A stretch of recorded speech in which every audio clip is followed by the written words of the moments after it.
Bienvenue dans votre tuto RH consacré aux impacts du RGPD sur les pratiques RH.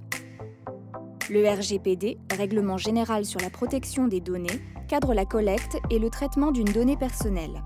En effet, toute collecte doit avoir un objectif justifié et légitime et ne pourra pas être utilisée à d'autres fins que celles prévues initialement.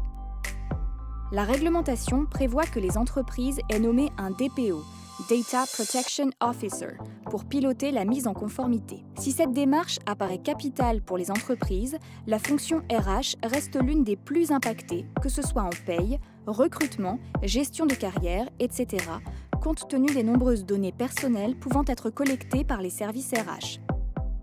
Regardons ensemble toutes les étapes qui vous permettront de sécuriser la gestion des données de vos collaborateurs. Étape 1. Faire l'inventaire des collectes de données personnelles.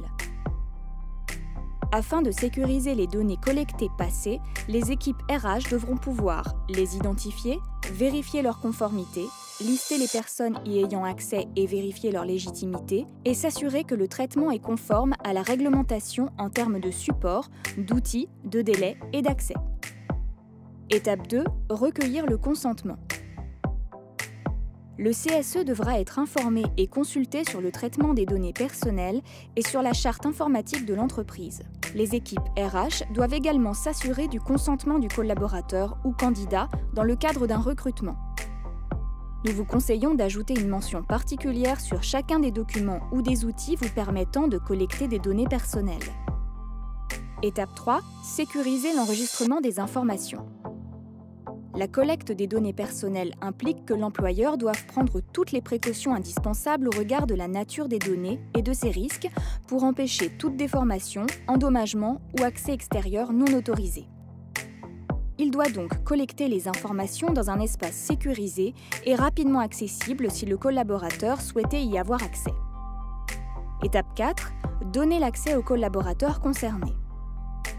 Chaque collaborateur doit pouvoir accéder aux données de son dossier professionnel sur simple demande.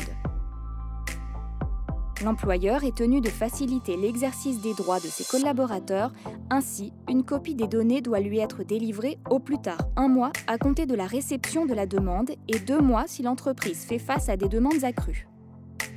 En cas de défaut de réponse, le collaborateur pourra saisir la CNIL et ou exercer un recours juridictionnel. Étape 5. Limiter la conservation des données.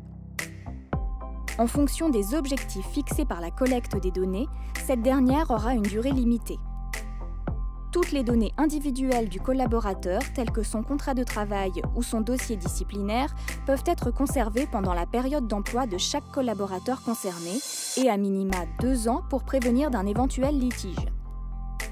Le registre unique du personnel peut être conservé 5 ans après le départ du collaborateur. Les bulletins de paye et les documents relatifs au contrat de travail et à la rémunération peuvent être conservés 5 ans après le départ du salarié. Les documents liés aux charges sociales et taxes sur salaire peuvent être conservés 3 ans. Les données relatives au contrôle par badge de l'accès des locaux et des horaires peuvent être conservées 3 mois maximum. Les données relatives aux déplacements professionnels pourront être conservées 5 ans. Les données relatives à un candidat non retenu pour un poste pourront être conservées 2 ans maximum, sauf demande expresse de sa part.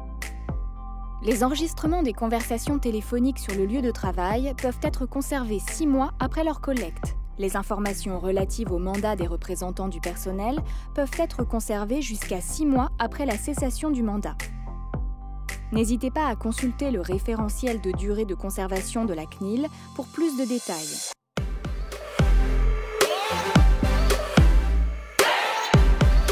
Notre conseil, de façon générale, les données recueillies et conservées devront être réduites au minimum. Avant chaque collecte de données, nous vous invitons à vous interroger sur la pertinence des informations.